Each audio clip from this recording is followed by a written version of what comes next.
The Multiverse Employee Handbook has this to say about defining where we are in space. Humans have an understandable urge to ask where they are, preferably in a way that fits on a signpost. This becomes complicated once you realize the signpost itself is moving, the road is expanding, and everything is happening inside something that may or may not be shaped like a balloon. The balloon metaphor is popular because it feels comforting. Draw dots on the surface, inflate it, and watch everything move away from everything else. Very educational, slightly misleading. The balloon is not the universe. The surface is not space, and no one is standing inside it, holding a pump, despite what certain diagrams imply. Still, it gets the point across.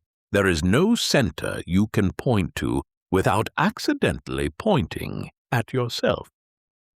From this perspective, asking "where are we?" is a bit like asking where you are on a rising loaf of bread. You can say "near this raisin" or "far from that one," but claiming a special location quickly becomes awkward. Every raisin can make the same claim, and none of them are in charge. The handbook notes that this is deeply inconvenient for a species that enjoys maps, borders, and the comforting idea of being somewhere important. In cosmic terms, Earth's address is mostly relational. We are here relative to that galaxy, which is over there relative to another one, all of it drifting apart with no fixed reference and no forwarding address. In summary, we are not at the center of the universe, nor are we off to one side.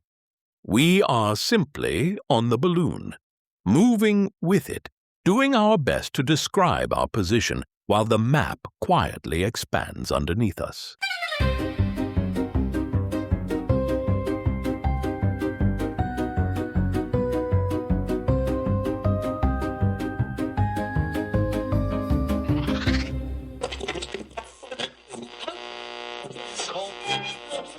You're tuned into the Multiverse Employee Handbook.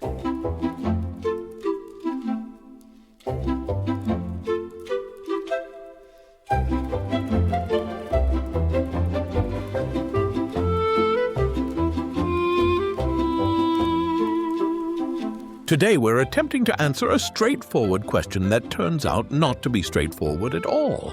Where are we? We'll be using cosmology, geometry, and a set of assumptions that work perfectly well, right up until the universe refuses to cooperate. We'll cover why there is no middle, why the idea of an edge doesn't survive basic inspection, and why every observer appears to be at the center of things, which is not a compliment, just a consequence.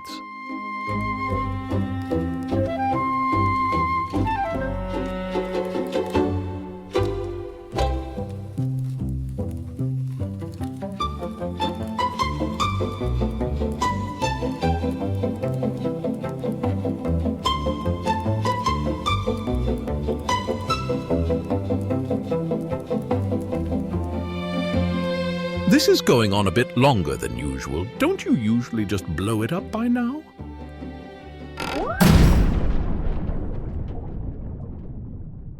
Okay, that's better.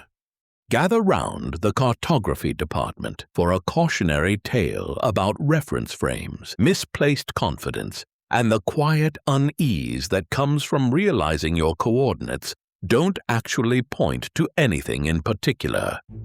In the fluorescent-lit realm of quantum improbability solutions, specifically in the cartography department, which existed in a superposition of deeply technical and vaguely decorative, Simon was having what could charitably be called a location crisis. It had started, as these things often do, with an email. Please determine the company's location in the universe for reporting purposes. Simon read it once, then again in case the second reading would reveal a hidden joke. It did not. Maya looked over from her desk. Is that literal? It doesn't say metaphorical. Simon replied. They began with the parts that still behaved. The building, the city, the country, the planet. The form accepted these without complaint, which briefly encouraged them. Then came the next field. Universal location required. Simon stared at it. This feels ambitious. They tried a sensible answer. Milky Way galaxy. Local group. Laniakea supercluster. The system accepted the text, paused, then returned it with a small warning icon and the message, "Location requires a central reference." Maya sighed. That's unfortunate. They ran a model. The result placed the company at the center of the observable universe. They adjusted the parameters. Still the center. They changed the galaxy entirely. Still the center. Simon frowned. That can't be right. It can, Maya said. It just shouldn't feel that way. At that moment, the square-haired boss arrived, his hair maintaining perfect geometric symmetry despite being in many locations at once. "What's taking so long?" he asked. "We're trying to locate the company in the universe," Simon said. "Well," the boss replied. "We appear to be at the center," Maya said. The boss smiled. "Excellent." "Everyone is," Simon added. The smile faded. "What do you mean, everyone?" "Every observer sees themselves at the center of what they can observe," Maya said. "It's a consequence of light, time, and perspective, not importance." The boss frowned. "So where's the actual middle?"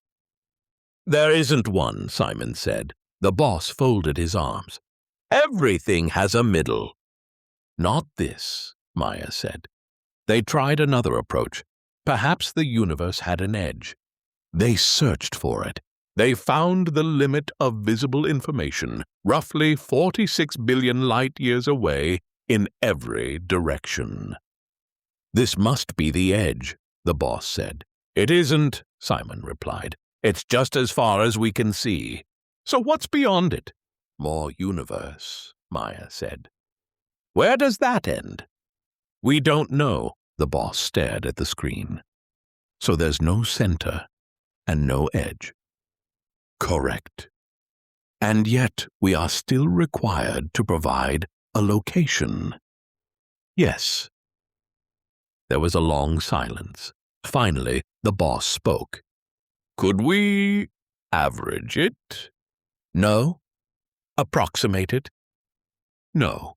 "Invent one?" Maya paused. "We could label it." Simon nodded. Without defining it, they altered the form. Universal location. Observer dependent. Statistically ordinary. The system accepted it immediately. The boss approved the entry, asked that it not be discussed in meetings, and left. Simon leaned back in his chair. "So," Maya said, "where are we?" Simon considered this carefully. "Here," he said. "That's not very helpful." "No," Simon agreed. "But it appears to be correct." And with that, the cartography department returned to mapping things that could still be pointed at, leaving the universe exactly where it was, everywhere at once, and resolutely unlabeled.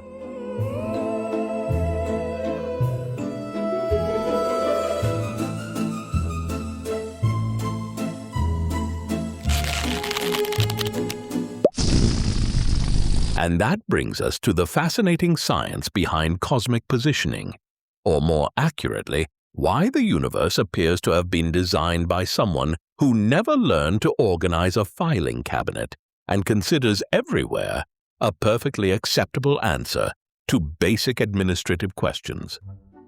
Unlike Star Wars, where the Millennium Falcon can punch in coordinates for the Dagobah system and arrive precisely where Yoda is waiting with cryptic advice and questionable hygiene. Feel the force around you. Actual cosmology reveals something profoundly inconvenient. The universe doesn't provide reference points. There is no cosmic GPS. There is no origin marked with a helpful plaque reading, "Big Bang occurred here," with an arrow pointing to a specific spot in space. Because the Big Bang didn't happen at a spot in space, it happened to space, everywhere, simultaneously. This is where human intuition begins making uncomfortable noises and requesting early retirement. We're used to explosions that happen somewhere and expand outward into empty space. A firecracker goes off in your hand. Debris flies outward from that point, and you can reasonably ask, where did it explode? The answer involves coordinates, possibly a hospital, and definitely regret. The Big Bang wasn't that. It was the expansion of space itself. Every point in the universe was once closer together. Every point expanded. There is no privileged location you can point to and say, "It started there," because it started everywhere at once. Which means asking, "Where did the Big Bang happen?" is rather like asking, "Where on Earth's surface did the surface begin?" The question contains a conceptual error that makes it impossible to answer properly. Now, we do observe something that looks suspiciously like we're in the middle of things. The observable universe extends roughly 46 billion light-years in every direction, placing us conveniently at the center of a sphere containing everything we can possibly see. But this isn't because we're special. It's because we're observers. Every civilization anywhere in the universe sees themselves at the center of their own observable universe, like every person in a crowd believing the crowd is organized around them specifically. It's not narcissism. It's geometry and the speed of light having a fixed value and being extremely stubborn about it. When we return from this brief spatial intermission, we'll explore why the middle is a question the universe simply refuses to answer, why the edge makes no physical sense whatsoever, and discover that the only honest answer to "where are we" is the profoundly unhelpful "here," which unfortunately applies equally to everywhere else as well. We'll also examine why this should be deeply unsettling for a species that invented street addresses, postal codes, and the entire concept of "you are here" signs on maps that assume a fixed reference frame the universe simply hasn't bothered providing.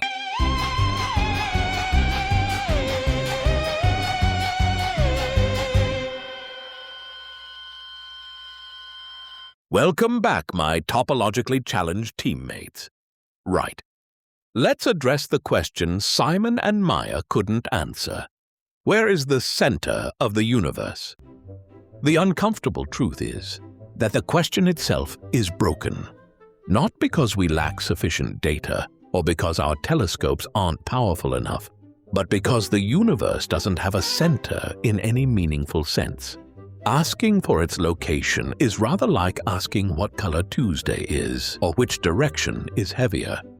The words are arranged grammatically, but they don't correspond to anything that exists. Here's why. When we say the Big Bang, most people imagine an explosion, a point in empty space where everything suddenly appeared and flew outward, rather like a cosmic firework, except louder and with more hydrogen. That picture is wrong in a specific and important way. The Big Bang wasn't an explosion in space, it was an expansion of space. Space itself stretched, carrying matter and energy along with it. Every point in the universe was once closer to every other point. And when expansion began, it began everywhere simultaneously. There is no location you can point to and say, "It happened there." It happened here. It happened at the Andromeda Galaxy. It happened in the most distant observable quasar. All at once.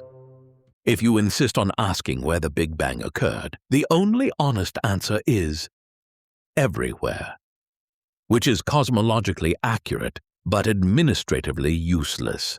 Now this is deeply counterintuitive. So cosmologists deploy the balloon analogy, which helps a bit, provided you don't take it too literally. Imagine drawing dots on the surface of a deflated balloon. Each dot represents a galaxy. Now inflate the balloon. The dots move away from each other, not because they're traveling across the surface, but because the surface itself is expanding. Notice, no dot is special. Every dot sees all the other dots moving away. If you were an ant standing on one of those dots, you'd look around and conclude you were at the center of the expansion. But the ant on the next dot would reach exactly the same conclusion, and they'd both be correct from their perspectives. The limitation of this analogy is that it's two-dimensional. The balloon has a surface, and we can visualize a center inside the balloon where someone is presumably blowing air into it. But in this analogy, only the surface matters. The inside of the balloon doesn't represent anything in our universe. Space is the surface. There is no inside to point to. The actual universe may be three-dimensional space, expanding in ways that require four-dimensional geometry to describe properly, which is where most people's intuition politely excuses itself and goes for a lie down. But the essential lesson survives. Expansion doesn't require a center. Every point can be the middle, which is another way of saying no point is the middle. This leads to what cosmologists call the cosmological principle. On sufficiently large scales, the universe looks the same everywhere and in every direction. No location is privileged. No region is special. This isn't modesty. It's an empirical conclusion based on observation. When astronomers look out at the cosmos, they see galaxies distributed roughly uniformly in all directions. The cosmic microwave background radiation, the afterglow of the Big Bang, is almost perfectly uniform across the entire sky, with temperature variations of only 1 part in 100,000. This wouldn't be possible if we were sitting near some special edge or close to some cosmic center where things behave differently. Which brings us to the observable universe. We do see a sphere around us, roughly 93 billion light-years in diameter. This is the region from which light has had time to reach us since the early universe, accounting for expansion. It's called the observable universe, and it places us conveniently right at the center. But this centrality is not a statement about our importance or our location in the universe as a whole. It's a statement about light and perspective.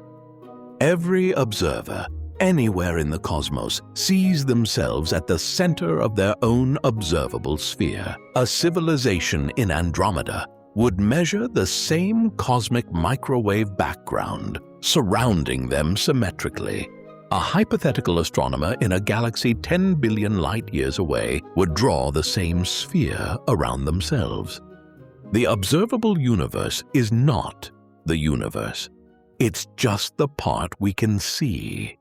The actual universe almost certainly extends far beyond what we can observe, possibly infinitely, possibly in a finite but unbounded topology that loops back on itself. Current evidence doesn't conclusively favor either option, but in neither case is there a center.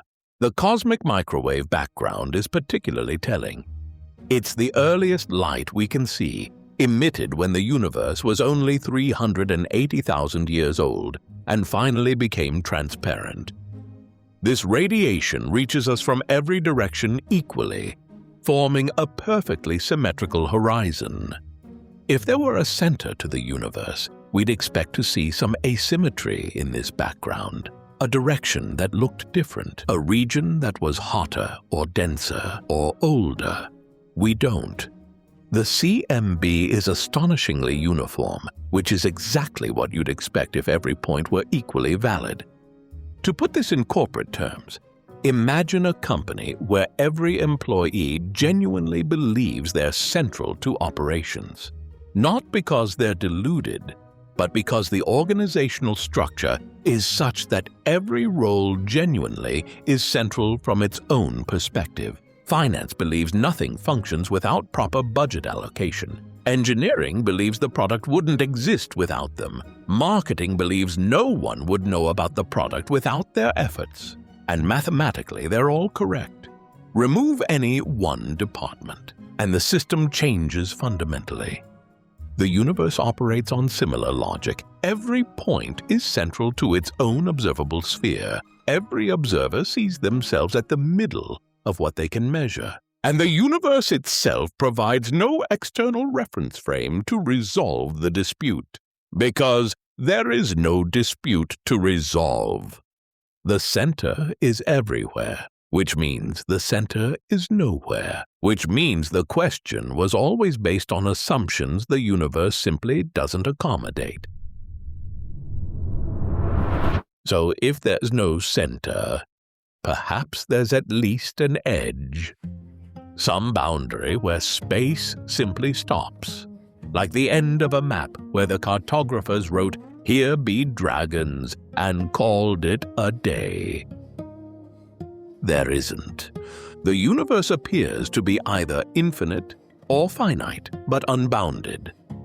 Both options refuse to provide an edge, which is deeply inconvenient for anyone hoping to file a proper report. Let's start with the finite but unbounded possibility, because it's the easier one to visualize if you're willing to drop a dimension.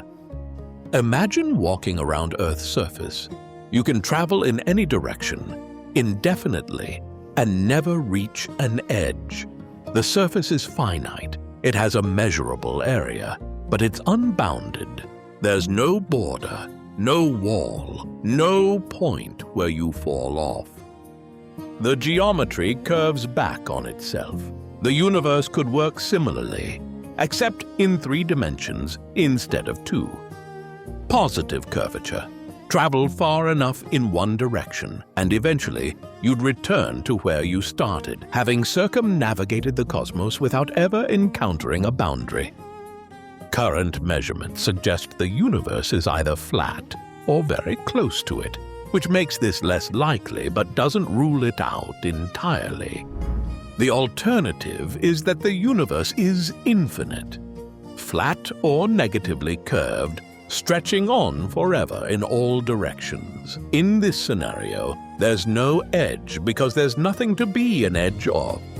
Space simply continues, filled with galaxies, galaxy clusters, and an unimaginable quantity of hydrogen that no one will ever catalog. Either way, there's no boundary. Now, we do observe something that looks like an edge, the limit of the observable universe, roughly 46 billion light-years away in every direction. But this is not an edge of space. It's an edge of information. Beyond that horizon, light simply hasn't had time to reach us yet. The universe out there continues existing, galaxies forming, stars burning, matter doing what matter does. We just can't see it. It's not that space ends, it's that our ability to observe it does. This distinction matters. An information horizon is not a physical boundary. It's a consequence of finite light speed and finite cosmic age. If you traveled to the edge of the currently observable universe, you wouldn't find a wall. You'd find more universe, with its own observable horizon extending in all directions around your new position. And here's the part that makes even physicists slightly uncomfortable. If the universe is expanding, what is it expanding into? The answer is nothing. It's not expanding into anything. Space itself is stretching. There's no pre-existing void that the universe is filling, no external arena it's growing within. The question assumes an outside, and there isn't one. Space is all there is. When it expands, it doesn't need anywhere to expand into. It just does. This is where language fails us, because human language evolved to describe things that happen in space, not to describe space itself behaving. So where does this leave us? We're somewhere ordinary in an extraordinary situation. We exist at no special location, near no meaningful boundary, inside a structure that may be infinite or may loop back on itself, and which refuses to provide external reference points of any kind. And yet, paradoxically, we're also at the only location from which our specific observations can be made. Our perspective is unique precisely because every perspective is unique. We're simultaneously nowhere special and the only place we could possibly be. To put this in corporate terms, it's rather like working at a company where every employee occupies the exact center of their own job description. The organization has no headquarters, no central office, no privileged position, and yet each person's work is essential from their own frame of reference, because that's the only frame from which they can operate. You're not at the edge of the company. You're not in the middle. You're simply here, doing what can only be done from here, in a system that somehow functions despite having no absolute coordinates. The universe works the same way. You're here, which is also there from someone else's perspective. And neither of you is wrong. The map doesn't have an edge. It also doesn't have a center. It's just a map that exists everywhere at once, drawn from every possible perspective simultaneously, and the closest thing to an absolute position is the one you're currently occupying. Which is why Simon and Maya couldn't fill out the form properly. The universe doesn't provide the information the form was requesting, not because the data is missing, but because the categories don't apply. We're here, and here, it turns out, is the only answer that holds up under scrutiny.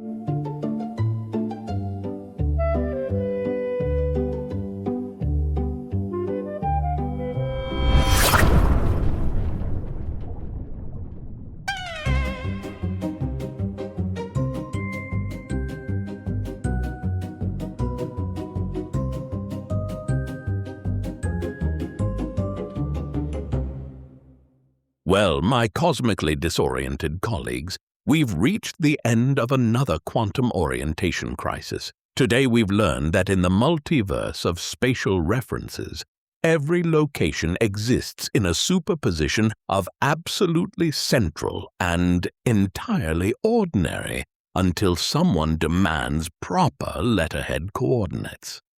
We've discovered that asking "where are we?" in a cosmic sense is rather like asking which employee is most critical to QIS. Mathematically, the answer is either all of them equally or none of them specifically, depending on your reference frame and whether the square-haired boss is in the room. The universe, it turns out, operates on principles that would make any competent filing system administrator weep. No edges, no center, no absolute coordinates, just an expanding manifold of space-time where every point insists it's the middle, while simultaneously being nowhere in particular. We've learned that the Big Bang didn't happen at a location. It happened to space itself, everywhere at once, which is the sort of answer that satisfies physicists and frustrates everyone else. We've discovered that the observable universe places us at the center of everything we can see, but only because we're doing the seeing. And every other observer can make the same claim with equal validity. We've explored why there's no edge to find, why asking what the universe is expanding into misunderstands what expansion means, and why here remains the only honest answer to a question that assumed the universe would be more cooperative about providing reference points. Though I suspect somewhere in the quantum foam of reality, there's a universe where cosmic addresses make sense, where up is a meaningful direction on universal scales, and where a corporation like Quantum Improbability Solutions can confidently put "located at the center of everything," relatively speaking, on their business cards without technically lying. We don't live in that universe. We live in this one, where every raisin in the cosmic loaf is equally central and equally ordinary, where maps work locally but fail cosmically, and where the most accurate description of our position is also the least helpful. We are here. Want to explore more quantum corporate chaos? Visit us at multiverseemployeehandbook.com, where you'll find fascinating science news and deep dives into cosmological confusion. And if you've enjoyed today's directionally challenged adventure, why not share it with a fellow positionally perplexed person? Perhaps you know someone who still believes the universe has a proper filing system. Spread our signal like cosmic expansion, evenly in all directions without privileging any particular reference point. This is your quantum coherent correspondent, reminding you that in the multiverse of locations, we're all just temporary observers at arbitrary coordinates, filing reports that describe reality from perspectives that are simultaneously unique and entirely unremarkable. And back at Quantum Improbability Solutions, the Cartography Department's official position on universal location remains observer-dependent, statistically ordinary, which the square-haired boss has approved on the condition that it never appears in client-facing materials. The form remains filed, the question remains unanswered, and the universe continues expanding, indifferent to our administrative requirements, providing no forwarding address and absolutely no indication it ever will.